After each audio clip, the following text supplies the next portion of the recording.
सुप्रभात बच्चों, आज हम व्याकरण का अध्ययन करेंगे। व्याकरण के अंतर्गत अभी तक हमने शब्द और पद पढ़ लिया है।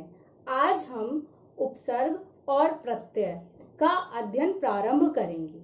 बच्चों, शब्द निर्माण की प्रक्रिया को हम उपसर्ग और प्रत्यय से कनेक्ट करते हुए पढ़ेंगे कि हिंदी भाषा में शब्दों का निर्माण उपसर्ग, प्रत्यय और समास के माध्यम से किया जाता है। बच्चों, मैंने आपको पहले बताया है कि वर्णों और ध्वनियों के सार्थक समूह से शब्द बनते हैं। शब्द क्या लिमिटेड होते हैं, लेकिन शब्दों के निर्माण की प्रक्रिया से यानी कि उपसर्ग, प्रत्यय और समास के द्वारा हम शब्दों को अनलिमिटेड यानी बहुत ज्यादा बना सकते हैं। एक से अनेक शब्द बना सकते हैं। अब आपने यहाँ पे पढ़ा कि हिंदी भाषा में शब्दों का निर्माण उपसर्ग, प्रत्यय और समास से किया जाता है।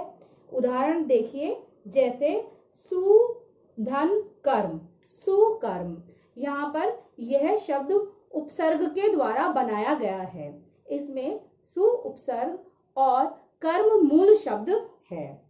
इसी प्रकार पशुत्व, पशु धन त्व यानी यह शब्द प्रत्यय के द्वारा बनाया गया है। इसमें पशु शब्द में त्व प्रत्यय का प्रयोग कर कर पशुत्व शब्द बनाया है। तीसरा शब्द देखिए, चंद्र धन मुख अर्थात चंद्रमुख। यहाँ यह शब्द समास के द्वारा बनाया गया है। यहाँ पर कर्मधारय समास है, जिसका समास विग्रह होगा चंद्र के समान मुख। समास विग्रह आपकी कक्षा 9 के सिलेबस में नहीं है। कक्षा 10 में समास का अध्ययन, विस्तृत अध्ययन दिया गया है और 4 नंबर के समास बोर्ड के एग्जाम्स में आते हैं। अतः आज हम शब्द निर्माण की प्रक्रिया उपसर्ग और प्रत्यय का अध्ययन करते हुए आज हम उपसर्ग का अध्ययन करेंगे।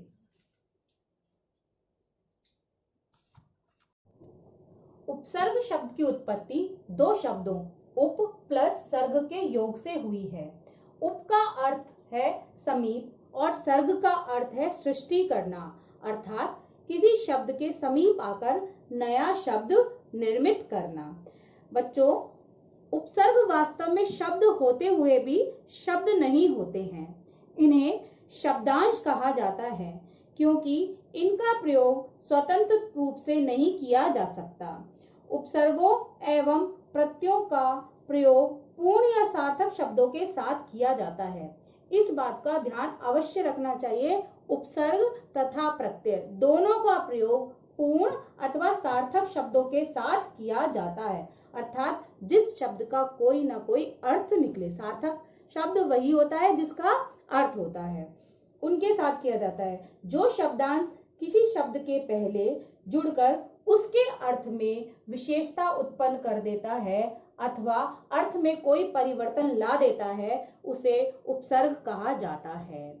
यह बात ध्यान रखना आवश्यक है कि उपसर्ग कब जुड़ते हैं? शब्द के आदि में, यानी कि शब्द के पहले। तो जो उपसर्ग शब्दांश, यहाँ पर हम कहेंगे शब्दांश, जो शब्दांश शब्द के आगे जुड़कर या शब्द के पहले जुड़कर उस शब्द में कोई अर्थ, उस शब्द के अर्थ में कोई विशेषता उत्पन्न कर दे या उसके अर्थ में परिवर्तन कर दे, तो उसे उपसर्ग कहा जाता है। जैसे यहाँ पर पुत्र शब्द है, इस पुत्र शब्द में हमने दो उपसर्गों का प्रयोग किया, सु उपसर्ग और कु उपसर्ग। सु उपसर्ग का प्रयोग करते हुए शब्द बना सुपुत्र और कु उपसर्ग का प्रयोग करते हुए शब्द बना कुपुत्र। सुपुत्र का अर्थ है अच्छा पुत्र और कुपुत्र का अर्थ है बुरा पुत्र। इस प्रकार उपसर्ग में वे शब्दांश होते हैं जो सार्थक शब्दों के पहले लगते हैं और उनके अर्थ में परिवर्तन ला देते हैं। हिंदी भाषा में अधिकांशतः उपसर्ग संस्कृत भाषा से लिए गए हैं, परंतु संस्कृत के साथ साथ हिंदी के अपने उपसर्ग भी हैं और उर्दू फारसी के उपसर्ग भी हैं तथा अंग्रेजी भाषा का भी योगदान उपसर्गों में है।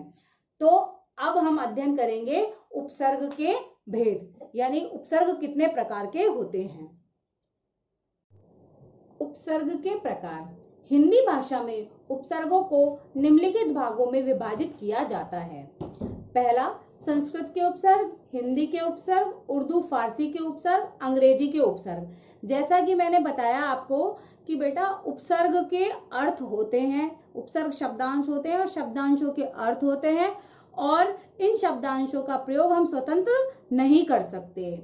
संस्कृत के उपसर्ग में आप देखिए यहाँ पर ए शब्द है, ए का अर्थ यहाँ पर है अभाव। अब ऐसे बनने वाले उदाहरण शब्द जैसे अनंत, अनर्थ, अनाथ, अधर्म, अज्ञान, अभाव, अहिंसा, असाध्य, ये ऐसे बनने वाले शब्द हैं। इसी तरीके से आ शब्द है, आ शब्दांश है और आ शब्दांश का अर्थ है तक या फिर पूर्ण।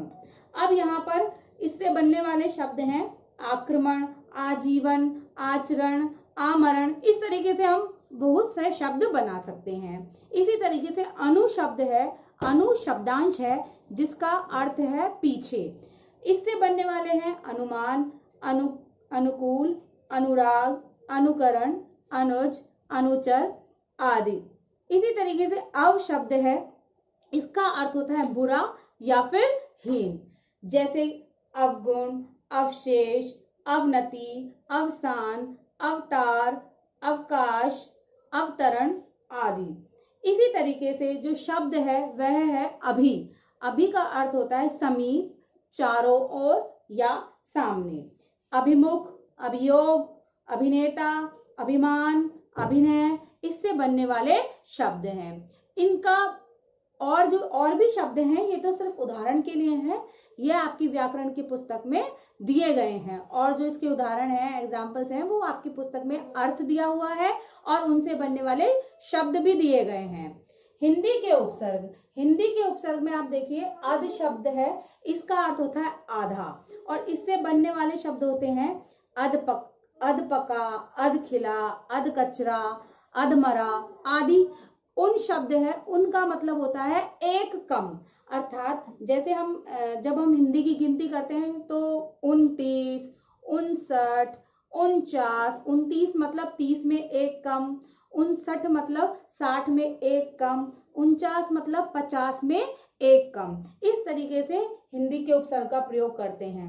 क/कु अर्थात बुराई या नीचता, इसका अर्थ होता है जैसे कपूत, कुचाल, कुचक्र आदि। नि का अर्थ होता है निषेध, निषेध में निषेध भी हो सकता है इसका अर्थ अभाव भी हो सकता है। निकम्मा, निडर, निहत्था, निठल्ला, निगोड़ा, ये सारे शब्द इसके उदाहरण हैं। इस प्रकार हिंदी के उपसर्ग के बाद हम पढ़ेंगे उर्दू फारसी के उपसर्ग। उर्दू फारसी में जैसे बे शब्द है, बे का अर्थ होता है बिना, इससे बनने वाले शब्द हैं बेईमान, बेकार, बेचैन, बेगुनाह, बेहोश आदि। बद का अर्थ होता है बुरा, बदकिस्मत, बदनाम, बदसूरत, बदबू, बदमाश। इस तरीके से बद से बनने वाले शब्द हैं ये। कम का अर्थ है थोड़ा, कमबख्त, कमजोर, कम अक्ल, ये कम से बनने वाले शब्द हैं। ला का अर्थ होता है बिना, लावारिस, लाजवाब, लाचार और ला इलाज, ये इससे बनने वाले ला शब्दांश से बनने वाले शब्द हैं। अब हमारे इसमें अंग्रेजी के उपसर्ग को भी जोड़ा गया है। शायद आपकी बुक यदि नई है तो उसमें अंग्रेजी के उपसर्ग हैं, यदि आपका पुराना एडिशन है तो उसमें शायद हो सकता है कि अंग्रेजी के उपसर्ग नहीं दिए गए हों, लेकिन अभी हाल ही में अंग्रेजी के उपसर्ग भी इसमें जोड़ दिए गए हैं।